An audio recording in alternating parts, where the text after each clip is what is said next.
حضرت با یک افتخار میگفت که من از رسول گرامی صلی الله علیه و سلم قرآن شنیدم و حفظ کردم و 70 سوره آن چنان میدانم که امروز در میان اصحاب کسی مثل من همون 70 سوره را نمیداند. سید حفاظ قرآن حضرت ابی بن کعب اصلا مدنی است. این خزرجی ها را ناموس شو کرد اومدن که حضرت عبدالله بن مسعود وایما کرده که من 70 سوره قرآن یعنی اکثر قرآن به حد میدونم که هیچ کس با پویه من در میان حفاظ قرآن نمیدونه. حضرت گفت اگر عبدالله بن مسعود گفته باشه حق میگه، جای گپ نیست. این حبر این امت است. این شخصیتی است که وقتی ابو موسی اشعری را سوال کردند حضرت پاسخ سوال گفت مفتی بود ابو موسی اشعری. گفتن یا ابو موسی عبدالله بن مسعود جواب همین سوال دیگه خیلی گفته بود. گفت لا تسألونی مادام هذا حبر فیکم، مادام این عالمی بزرگ در بین شما هست مرا سوال نکنه. زیبی پاسخ گفتن عبدالله بن مسعود دارد. این شخصیتی هست که در صحیح بخاری آمده است میگه که پیامبر محبوب صلی الله علیه و سلم نزد 600 بار گفت که اقرا علیه یا ابن مسعود قرائت کن نزدم. میگه گفتم یا رسول الله اقرا علیک و علیک انزل، و من چه جرأت بکنم قرآن را که بر شما نازل شده است در نزد شما تلاوت کنم؟ حضرت گفت فإنی احب ان اسمعه من غیری، من دوست می‌دارم که قرآن را از یک کسی دیگر بشنوم، خاصتا از حضرت عبدالله بن مسعود. این بزرگمردی هست که حضرت عمر برای تعلیم مسلمانان به شهر کوفه نوبنیاد فرستادش و در یک مدت اندک شهر کوفه را بر مرکز علم و تعلیم اسلامی مبدل گرداند که دیگر از اطراف و اکناف مردم برای آموزش علم به کوفه می اومدند.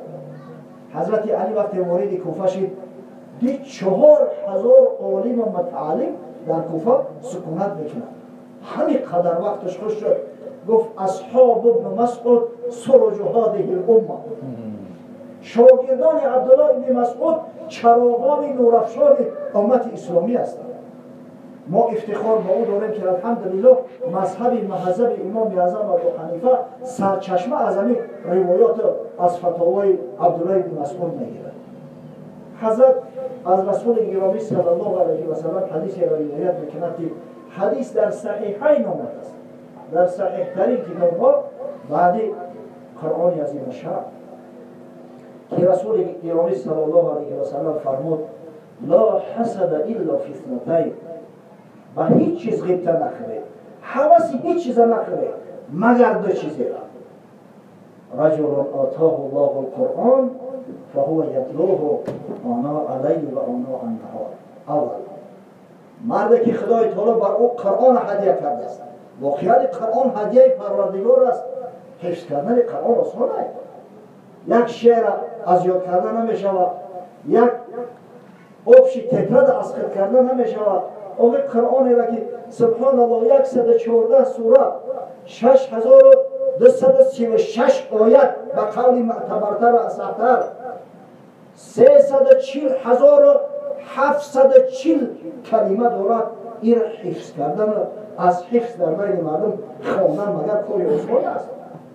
اذکر الله کاری هر اوباش نیست، ارجعی بر پای هر قلاش نیست. و هر کسی خدای تعالی نصیب ببینه که قرآن حفظ بکنه و هر کس خداوند نصیب نمیگردونه اینا.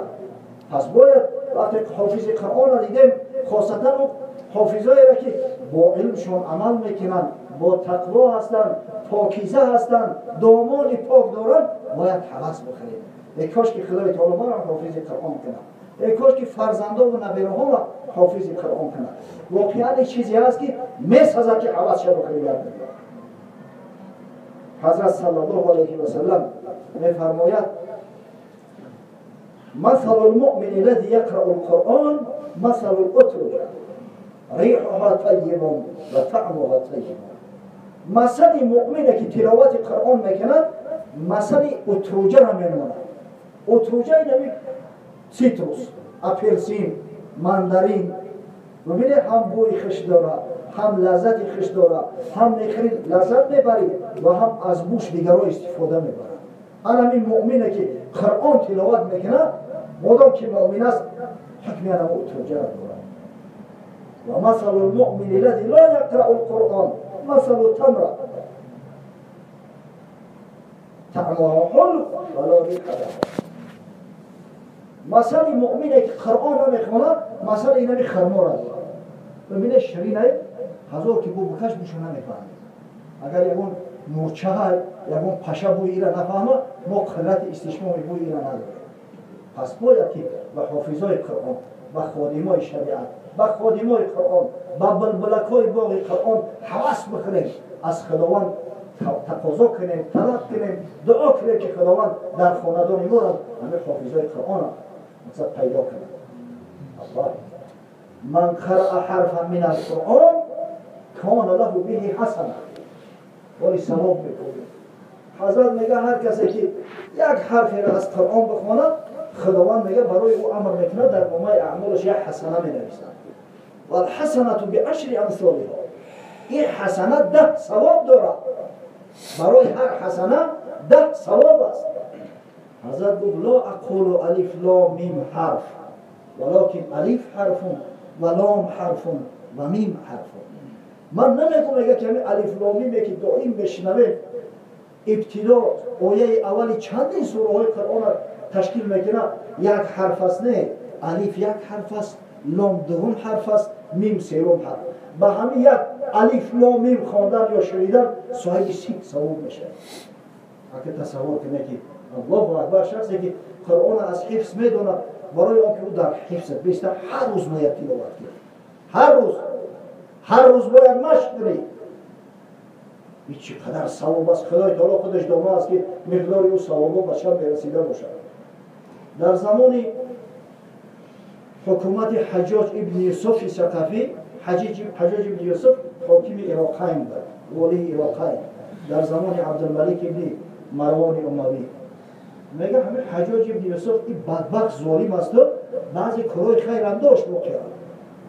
از جمله امر میکنند که قرآن شمارش کنند. حتی شماره آیاتش معلوم است.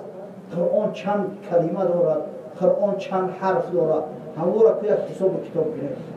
امام حمانی در تبیین القرآن آورده است، یک چند عدد آورده است. میگه همین قول اصح همی است که قرآن عبارت است 340,740 حرف دارد.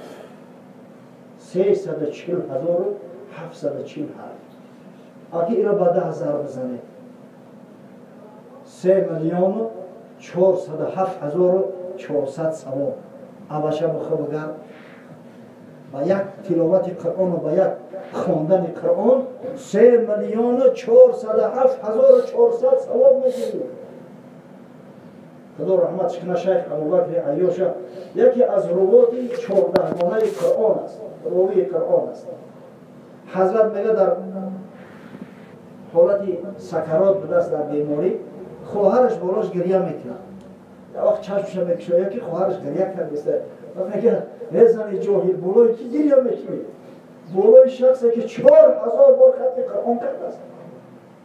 حتی در یک روایت دیدم میگه بالای شخصی که 18,000 بار ختم قرآن کرده است. تو گریه را بر خودت بکن و برای من فقط همین جمال پروردگار نمیرسه. فقط تماشای جمال پروردگار و صحبت علمای رسول الله صلی الله علیه و سلم نمیرسه. از این دنیا دیگه من هیچی طمع ندارم. من گریه نکرد. هیچ میدونی که آیین تو چیست؟ هر کس بخیرش آیین داره، رسم داره، رفتار داره. هیچ میدونی که آیین تو چیست؟ زیر گردون سر تمکین تو چیست؟ آن کتاب زنده قرآن حکیم، حکمت او لا یزال است قدیم. حرف او را ریب نه، تبدیل نه، آیه اش شرمنده تعویل نه. نوع انسان را پیام آخرین، حامل آن رحمت للعالمین. این قرآن بزرگ سینه بزرگ پیامبر صلی الله علیه و سلم برداشت و الا لو انزلنا هذا القرآن على جبل لرأيته خاشعا متصدعا من خشیة الله. این قرآن خداوند میگه بر کوه نازل میکردم، همون کوهی که از سنگ خوره است از ترس هلاس پاره میشود. این قلب سینه مبارک حبیب من برداشته است. صوفی پشمینه پوش حال مست، از نوا و نغمه قوال مست، از قرائت بر تو حق دارد کتاب، تو از اون چیزی که میخواهی بیرو. واعظی دستانزن افسانه بند، معنی او پست حرفی او بلند، از خطیب دیلمی گفتار او، با ضعیف شاذ منکر کاری او. گر تو میخواهی مسلمان زیستن، نیست ممکن جز به قرآن زیستن. و خداوند خالی میرنی ما را همین نعمتی بزرگ است. و رجل آتاه الله مالا فهو ینفقه آناء اللیل و آناء النهار. مردی که خدای تعالی مال عطا میکند، مال حلال از وجه حلال، و این مرد خوب صالح همون مال در راه خدا صرفش میکند، شبانه روزی در راه خدا صرف میکند. مگر این صرف کردن مال در راه خدا نیست که فرزند برای اون که یک حافظ قرآن تربیه بیامد میدونه که چقدر آدم خون جگر میخورن.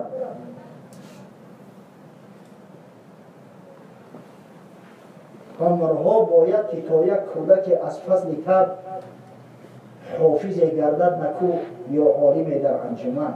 یک امر در کار که یک کودک که قلم در دست گرفته ولی خط نوشته نمیتونه، وقتی تولد چه گپ زده نمیتونه، حافظ قرآن شود یا یک عالم زیبا شود و دیگران را نصیحت کند. یک امر مریض در کار است. خیلی خراجات در کار است. هیچ کس از پیش خود چیزی نشد. برای اون که فرزند حافظ قرآن شود، خدای تعالی اولا را پدر و مادر بزرگ عطا میکند. با غیرت، با حمیت، فرزند شرین است. زنک گریه را برداره که بچه من کجا میبری و من از دیدار فرزندم سیر نشیدم، از کجا اون فرزند حافظ قرآن شود. پدر دیلش نشود که یک خلطه و خلطه‌وار برای تولید ما را بخره، از کجا فرزندی و حافظ قرآن میشود. کاری هر بز نیست خیر من گفتم. در